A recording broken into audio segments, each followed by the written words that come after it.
el Golfo Pérsico amaneció bajo nueva tensión.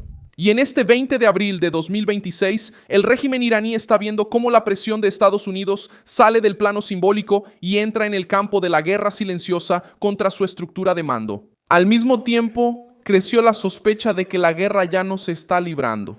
No solo en la superficie, sino también bajo el agua, donde pasan rutas, minas, sensores y cables que sostienen las comunicaciones estratégicas. Lo que sucedió, de manera objetiva, fue lo siguiente. Fuerzas de los Estados Unidos interceptaron a Tosca cuando el barco se dirigía a Bandar Abbas. Según el Comando Central estadounidense, el carguero ignoró las advertencias durante aproximadamente 6 horas. Fue alcanzado en la sala de máquinas por el destructor USS Spruance y luego abordado por infantes de marina del 31º Grupo Expedicionario de Marines. La versión estadounidense sostiene que la embarcación violaba el bloqueo y que el material a bordo puede incluir artículos de doble uso, es decir, bienes que pueden servir tanto para la industria como para la estructura militar iraní. Para Teherán, esto fue tratado como piratería. Para Washington fue una demostración de control en el mar. Ahí es donde entra el detalle explosivo. El régimen empieza a trabajar con la hipótesis de que otras piezas de su engranaje también pueden estar vulnerables. Y eso incluye comunicaciones, sensores, rutas de abastecimiento e infraestructura submarina. Estamos viendo un escenario de bloqueo, incautación de un barco, limpieza de minas y guerra de presión total reportado por todos los medios tradicionales. Y estamos viendo circular como sospecha grave y verosímil dentro de esa lógica de confrontación que cables submarinos iraníes están siendo cortados directamente del fondo del mar. La hipótesis asusta porque todo el mundo ya entendió que la infraestructura submarina se ha convertido en un objetivo estratégico. La propia OTAN reforzó la protección de cables y ductos después de una serie de incidentes en el Báltico. Y Mark Rutte recordó que más del 95% del tráfico global de Internet depende de cables submarinos que también sostienen billones de dólares en transacciones por día. En 2025, Finlandia llegó a incautar un barco sospechoso de sabotaje contra un cable entre Helsinki y Estonia. En el Mar Rojo, cortes en cables también provocaron un impacto real en la conectividad de partes de Asia y del Medio Oriente. O sea, hablar de una guerra contra cables ya no es fantasía, es una amenaza concreta en el entorno estratégico moderno. En el caso iraní, el miedo crece, porque el escenario de esta crisis es una de las áreas más sensibles del planeta. El estrecho de Hormuz concentra flujo de energía, comercio y vigilancia militar.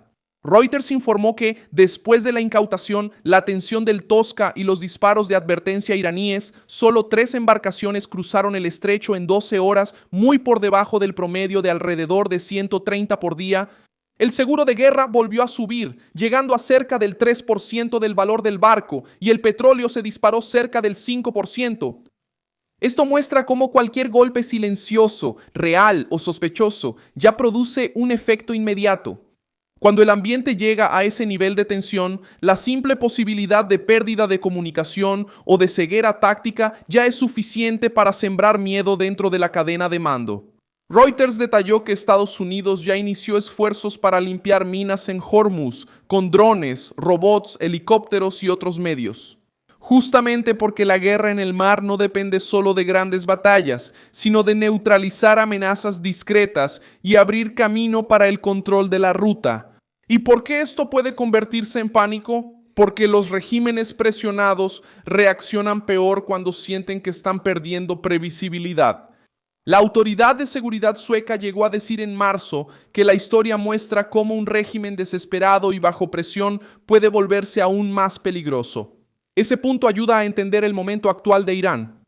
Si el régimen percibe que ya no controla el mar como antes, que sus barcos pueden ser detenidos, que sus minas están siendo cazadas, que minas están siendo cazadas, la Marina se volvió un tema central en las grandes alianzas militares. La sensación interna deja de ser solo de confrontación y pasa a ser de asedio. Y el cerco, en la política de guerra, suele generar errores de cálculo, radicalización y nerviosismo. Aún hay otro punto decisivo. La Unión Europea ya se está moviendo para ampliar las sanciones contra los responsables de bloquear la libertad de navegación en Hormuz. Eso significa que el régimen iraní no solo enfrenta eso, también enfrenta el riesgo de un aislamiento más amplio, con otras naciones alineándose para castigar a cualquier actor involucrado en la interrupción de la ruta. Cuando se suma este avance diplomático al bloqueo militar estadounidense, el resultado es una presión simultánea en tres frentes: económica, marítima y psicológica. Y es precisamente por eso que la narrativa de un posible ataque encubierto contra las comunicaciones iraníes cobra fuerza. En un ambiente así, cada panorama se vuelve sospechoso, cada silencio se convierte en una señal, cada retraso se convierte en temor de infiltración. Por lo tanto, estos acontecimientos apuntan a algo más grande que una acción aislada. Esto apunta a la idea de que el régimen iraní ya no teme solo misiles o bloqueos visibles, ahora teme lo invisible. Teme a la guerra que no aparece en imágenes públicas. Teme perder el control sin darse cuenta del momento exacto de la ruptura. Teme descubrir, además, que la superioridad estadounidense no está solo en los barcos y aviones, sino también en la capacidad de interrumpir rutas, rastrear cargamentos, neutralizar amenazas submarinas e imponer un desgaste que va minando la confianza del liderazgo iraní.